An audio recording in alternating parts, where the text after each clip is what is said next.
Good morning, everyone, and welcome to Think Future. My name's Chris Calabugas, and once again, we're coming at you live from deep in the heart of Silicon Valley, California. We're talking innovation, startups, the future. Not necessarily those, and not necessarily in that order. If you're watching on YouTube, smack that subscribe button and hit that bell so you can be notified when a new show comes online. And if you're listening on your favorite podcast service, please subscribe and please drop a note on Apple Podcasts. I greatly appreciate it. Now, I want to talk a little bit about crypto because I don't talk a lot about crypto, Web3, NFTs, all of that super hyped stuff that's floating around out there. And the reason why I don't talk about that super hyped up stuff that's floating around out there is that I think that most people still don't get it. This is kind of like the metaverse, if you think about it in some way. Because we have a conception, sort of like the regular human out there has a conception of what the metaverse is. And they feel that the metaverse is something like you wear your Oculus and you live in this world, and then they get it from other popular media like Ready Player One, where you have augmented reality goggles. It's not a real place that you sort of, and there's some tools, you have to put all this stuff on to be able to live in this environment. So they don't really understand the value of going into this metaverse environment. And I've said on previous shows that I don't think that the metaverse is quite there yet. And I think we have the same issue with crypto and Web3 and Bitcoin. So let's start at the very beginning with Bitcoin. Bitcoin was the first cryptocurrency that was invented, and was invented on a blockchain platform. So there were two completely different technologies there, blockchain and Bitcoin. Bitcoin was built on top of blockchain, and it is supposedly an alternative currency.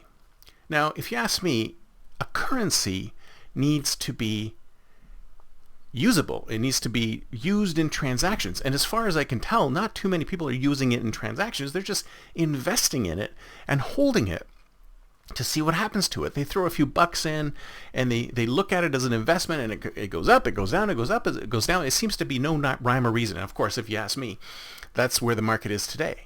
The market in almost anything today has no rhyme or reason. I mean, if there's a recession coming, typically stocks take a beating, but sometimes companies that have absolutely very little earnings skyrocket, others that take a beating go down. So there seems to be no connection between fundamentals and stock price. But that's different with crypto. Crypto is kind of a strange bird because, I mean, I think it's great. I think it's fantastic that we are generating alternative currencies. And I think alternative currencies have a place in our society, because one of the things that's happening with fiat currencies, because if you think about it, it's really funny. Fiat currency basically means currency that we have all agreed upon has a value. It's a consensual hallucination. We all believe the US dollar is worth $1, and that is why it is worth $1. And every other currency, the country that issues it has the belief that this currency is worth this amount, and that is why it is worth this amount. I mean, it was different when we had the gold standard. When we were on the gold standard, then that dollar bill represented a certain amount of hard currency. It represented a certain amount of gold. But then once we were taken off the gold standard in the 60s, there was a disconnect between reality and money. And once there was a disconnect in reality and money, it's called fiat. And fiat basically means we have just decided unilaterally to agree that the value of this piece of paper is $1.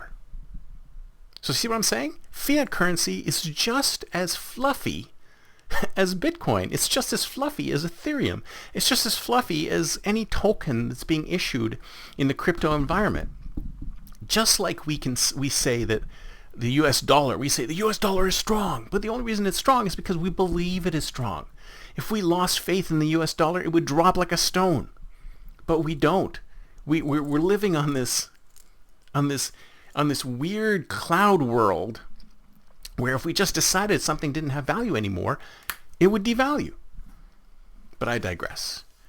So what I'm trying to say is that crypto and fiat currency are basically the same thing. I mean, the only difference is that the crypto is very different because it has many different properties, and every coin has a different property. Every token has a different property, and these things are generated out of code. They don't exist in the same way. I mean, you would say a dollar bill does exist because it's actually on paper, but most of us don't actually have dollar bills. We don't have a mattress full of dollar bills or $100 bills. We have a bank account with a bunch of numbers in it. It doesn't exist. It exists in the same way that Bitcoin and Ethereum exist, as a number on a ledger, right? So they're all the same thing. But the difference with crypto is that you can have complete privacy in crypto. Using the blockchain, you can have things that are immutable. You can have transactions that you can never go back and make changes to those transactions. They're immutable.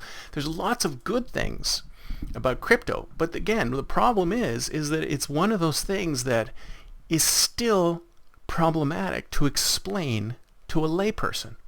This is the same reason, I believe, that you don't see Apple in the car space. You don't see Apple in the augmented reality space. You don't see Apple in the virtual reality space yet, because they understand consumer behavior. You don't see them in the crypto space. But I'll bet you anything that they have labs right now that are working in the car space, the crypto space, the augmented reality space, the virtual reality space, trying to figure out how to consumerize those technologies. And the reason why we haven't seen anything from Apple on those technologies yet is because they still haven't been able to consumerize those technologies to the point where they can be rolled out to people. So that's one thing. I mean, I get a lot of heat because I say Apple is not very innovative, and I firmly believe that Apple is not very innovative. They're behind the curve, but they're behind the curve on purpose because they know how profitable it is to be behind the curve. It's much more profitable to be behind the curve than ahead of the curve. So they're ready to go to market with these products when they are ready for consumers, when they are ready for the mass market. They don't release things unless they're ready for the mass market. And those things are not ready for the mass market. And if you ask me, crypto is in the same place. And I own some crypto. I own some Ethereum. I own some Bitcoin. I own a bunch of other coins. But I'm just going to buy them and hold them because I don't know where they're going to go. One of the other things about Bitcoin, which I like, is that it's designed to have an end. At some point, all the Bitcoin will be mined, and you cannot mine any more Bitcoin. And at that point, it becomes a scarce resource because you cannot get any more. There's a fixed amount of it. Again, it is just a mathematical construct, but at that point, there won't be any left. You can't mine anymore, so all you can do is trade the Bitcoin that you already have. Question is, for what? Currency is something you can use to buy a cup of coffee. Right now, it's extremely rare that you can actually buy a cup of coffee with Bitcoin, Ethereum, USDC, whatever you want to call it. These tokens and coins that they're being created, they're not really currency right now. They're mostly investment. And not only that, because it's so confusing and not understandable to the layperson, it's super easy for things like FTX and other scams to be rolled out on people. I mean, there was a famous scam up in Canada where somebody ripped people off for almost $1 billion and then disappeared. And then, of course, they found him dead. I'm not sure if he actually was, but who knows? What kind of a conspiracy theorist can I be? So what I'm saying is that, like the metaverse, crypto is not ready for the consumer marketplace. Apple knows this. There's lots of companies that know this. Some people have dipped their toes into crypto by doing Bitcoin or buying specifically more sort of promoted coins than others. But if you ask me, it's still going to take a little bit of time and some real applications